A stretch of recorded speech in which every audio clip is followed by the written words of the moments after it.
ప్రతిష్టాత్మకం కాదు గానీ, ఒక ప్రత్యేకమైన అనుభవాన్ని నేను ఈ ఆడియో ద్వారా పంచుకోవాలనుకుంటున్నాను. 2025, 26 విద్యా సంవత్సరం దసరా సెలవుల్లో వాసవి స్కూల్ యాజమాన్యం, ప్రిన్సిపల్ హరి గారు కలిసి ఢిల్లీ టూర్‌కి 2 నెలల ముందే సంకల్పం చేశారు. ముందుగానే తెలియజేయడం వల్ల అనుకున్న సమయానికి 25 మంది టీచర్లు, 60 మంది పిల్లలతో జాబితా సిద్ధమైంది. మా ప్రయాణానికి 2025 నవరాత్రి ఉత్సవాలతో జతపడి 22 సెప్టెంబర్ ఉదయం ముహూర్తం సిద్ధం చేశారు. ఈ టూర్‌కి సంబంధించి 2 నెలలుగా ఎంతో విచారణ చేస్తూ మానసికంగా మా హరి సార్ ముందే ఢిల్లీకి చేరుకున్నారు. మా టూర్ ప్లానర్స్ పేరు అమ్మ టూర్స్. పేరుకు తగ్గట్టుగానే ఎక్కడ బయట భోజనం పెట్టలేదు.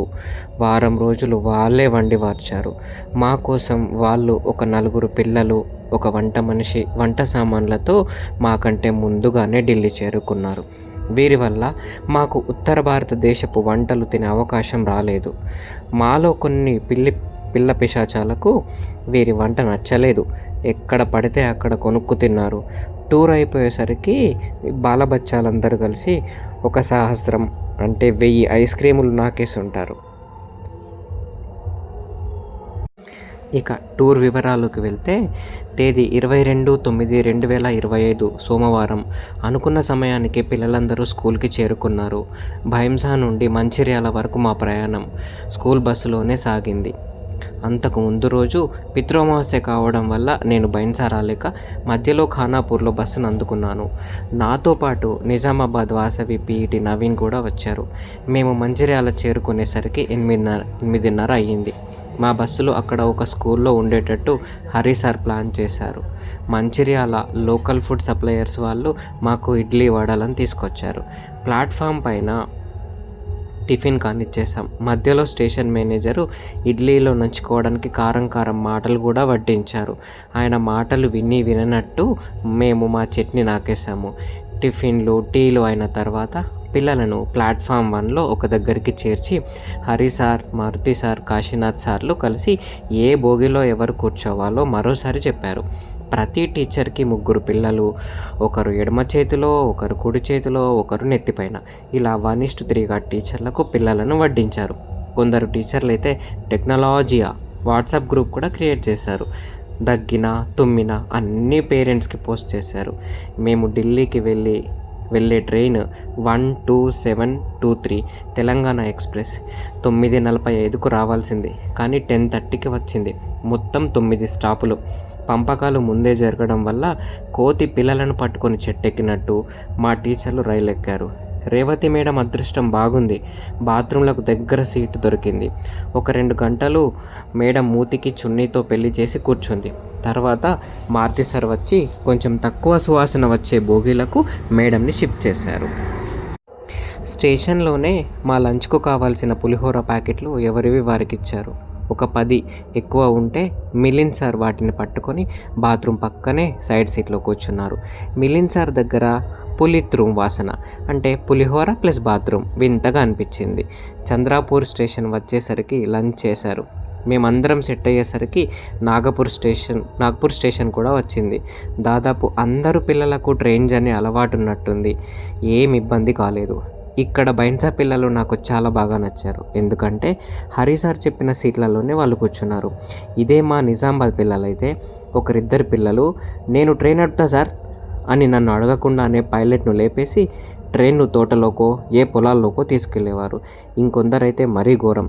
టీటీ రాగానే ఆయన చేతిలో ట్యాబ్ తీసుకొని వీడియో గేమ్ ఆడి మళ్ళిస్తాం సార్ అని గుంజుకునేవారు. ట్రైన్ భోపాల్ చేరుకునేసరికి మా సార్లు డిన్నర్ ఆర్డర్ చేశారు. డిన్నర్ చేసిన తర్వాత మా బోగిలోనే ఉన్న విష్ణుప్రియ వాళ్ళ దగ్గరికి వెళ్ళాను. కొద్దిసేపు ₹20 బెట్ పెట్టుకొని లింగోనో బింగోనో అదేదో గేమ్ ఆడాను. గేమ్లో నా బతుకును డింగో చేశారు పిల్లలు. ఫోన్ చూస్తున్న పిల్లలను వాళ్ళ దృష్టిని మళ్ళిద్దామనుకున్నాను. వాళ్ళకు అర్థం కాని ఫిలాసఫీని ప్రశ్నలుగా అడుగుతూ దాదాపు మేము 4 2 గంటలు ఫోన్లు పక్కన పెట్టి మాటల్లో మునిగిపోయాం. ఈ పిల్లల మానసిక స్థాయి చాలా పెద్దది. వాళ్ళకు అన్నీ తెలుసు. అయినా నాపై ఉండే రెస్పెక్ట్తో నేను చెప్పింది విన్నారు. మా ముందు సీట్లో ఒకడు బల్లిగుడ్లేసుకొని మమ్మల్నే గమనిస్తూ ఉన్నాడు. వాడి వాలకం మా విజయలక్ష్మి మేడంకి నచ్చలేదు. మేడంకి 4 కళ్ళు కదా, కాబట్టి 2 కళ్ళతో పిల్లల్ని, ఇంకో 2 కళ్ళతో లగేజ్ని రాత్రంతా కనిపెట్టుకుంటూనే ఉన్నారు. వీళ్ళకంటే ముందు నేను 10th క్లాస్ అమల్య, సోనా, 9th రిషితలతో నాకు రాని పాటలను వచ్చినట్టు నా గొంతు కలిపాను. నాకు ఏ సాంగ్ అయినా ఒక లైన్ కంటే ఎక్కువ రాదు. పిల్లలు కోకిలలా పాడుతుంటే తల్లేడంగా బిడ్డేడ్చినట్టు, అడవి కుక్క అరిచినట్టు, నాకు ఇష్టం వచ్చినట్టు నా స్టైల్లో నేను పాటలు పాడాను. నా పాటల ప్రతిభకు పక్క సీట్లో ఒక ముల్లా నసిరుద్దీన్కి నొప్పులు వచ్చి నన్ను తిట్టి కర్మ అనుకొని పైకెక్కి పడుకున్నాడు. ఇవి ట్రైన్లో నాకు ఇరుపక్కల జరిగిన సంఘటనలు. ట్రైన్లో జనాలు ఎక్కువగా ఉండటం వల్ల అందరి దగ్గరికి వెళ్ళలేకపోయాను. కానీ నేను లంచ్ చేసింది మాత్రం 7th క్లాస్ బాయ్స్తోనే. అలా ఆ రోజు రాత్రి గడిచింది. అర్ధరాత్రి వేళ నేను హరి సార్ ఒక 2-3 రౌండ్లు వేశాం. పిల్లలు ఎంతలా నిద్రపోయారంటే లేత అప్పుడే జాబ్లో జాయిన్ అయిన దొంగలు కూడా వాళ్ళ బ్యాగేజ్ కొట్టేయవచ్చు.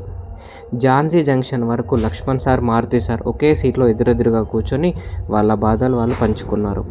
రాత్రి 3 అయింది అనుకుంటా. గ్వాలియర్ స్టేషన్ వచ్చింది. హరి సార్ అప్పుడే నిద్రలో సెట్ అవుతున్నారు. గ్వాలియర్లో ట్రైన్ 15 నిమిషాలు ఆగింది. టీ కాఫీ అన్న హాకర్ సౌండ్ కూడా లేదు. ట్రైన్ దిగి 2 సిటప్స్ చేశాను. కాళ్ళు పట్టేశాయి. అందుకే చిన్నప్పుడు సోషల్ టెక్స్ట్ బుక్లో చదివింది గుర్తొచ్చింది, గ్వాలియర్ మ్యూజిక్ సిటీ అని. కానీ ఆ అర్ధరాత్రిలో కుక్కల అరుపులు తప్ప ఏం వినపడలేదు. 2007లో ఇండియా పాకిస్తాన్ మ్యాచ్ గుర్తొచ్చి గ్వాలియర్ స్టేడియం గుర్తొచ్చింది. నా మనసు ఇలా ఆలోచిస్తుండగానే ట్రైన్ మూవ్ అయ్యింది. ఒక్కసారి పిల్లలను చూసుకొని వచ్చి ఫ్యాన్ ఆపేసి పడుకున్నాను. ఇది నా మొదటి రోజు ఎక్స్పీరియన్స్.